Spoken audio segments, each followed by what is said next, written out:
Okay, machine. You want to do this? I think we should talk about it before we do, you know?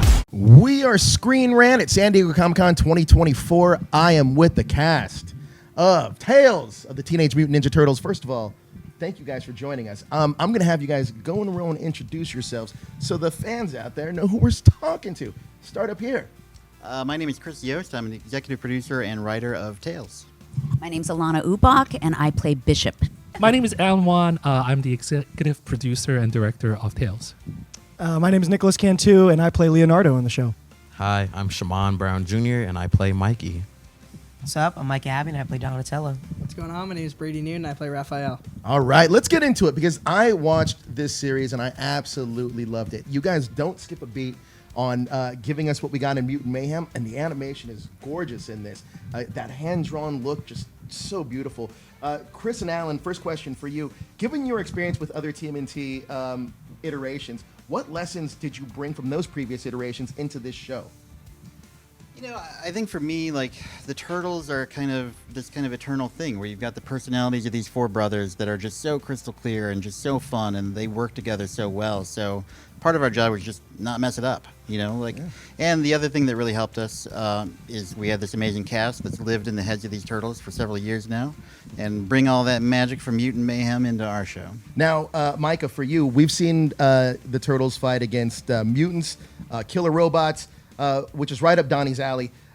What excited you the most about getting to jump into Donnie this time for this kind of story? I think he really takes advantage of his opportunities with Bishop, and you know, I don't want to spoil it too much, but I don't know what's out there.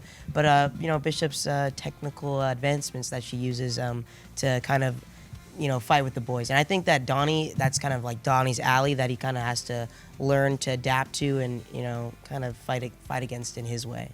Now, Shimon, we get to see Mikey on his own this season. What were you most excited to explore with Mikey, and what did you get to dive into with this series that you weren't able to with the film? I think that this time around, I got to really explore Mikey as an individual, like I feel like we all do in this version. I feel like the first movie, I just kind of, you know, we all played off each other's energy, but we didn't really get to dive into what made each turtle. You know, I feel like as fans, you know, like, oh, Mikey's, you know, the fun one, Leo's the leader, et cetera, et cetera.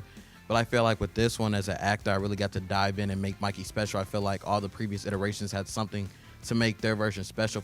So for this one, I just wanted to make him, you know, still have the fun and lovable, you know, Mikey that we all know over the years. But for this one, we got to see Mikey have a little bit more maturity. Sure. So I wanted to definitely show that growth in the character. Now, Nicholas, we see Leo paired with April in this a lot. Can you talk to me about their dynamic in the show and how it's evolved from the film? Yeah, I think it's pretty obvious in the film that April kind of has like a little bit of a crush on April. And I can say that in this show, it goes not many places, but they're definitely good friends. And I think it's really fun to bounce off the character of April because Io kills it. And it's just so much fun to be kicking butt alongside our famous news reporter friend. Now, Brady, with Raph, he goes against his nature this season. How does that help him grow as a hero? And will we see him instead of seeing him just jump into the fray? Yeah, I think historically Raphael's kind of known as like that hothead and kind of just run in, no real plan.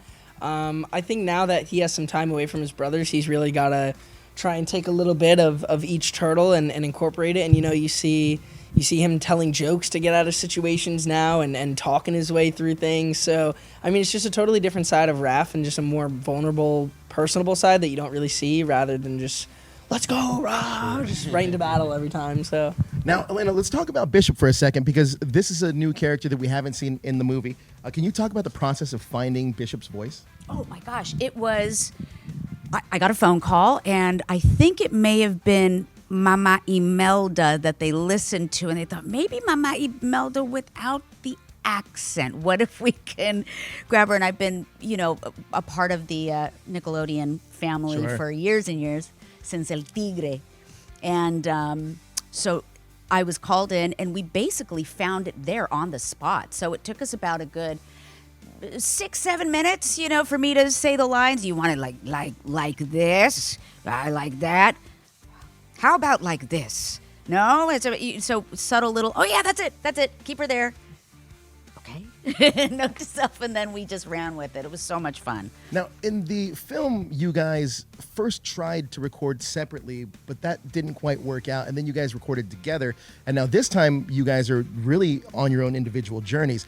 Can you talk about finding your characters through those individual journeys and not having to rely on your fellow castmates to kind of work with you on developing these characters from the film? I mean, I can speak to that. I think it was a very big part of the original movie that we were all together because, of course, it's all the Turtle brothers, and recording together really gave us a sense of how to play off of each other, and I really got to know these guys. So now in the show, when we're exploring these individual storylines, it kind of helped to actually miss these guys and get into that headspace where Leo's like, I'm worried about my brothers. What's going on? There's giant robots chasing us. What are we going to do?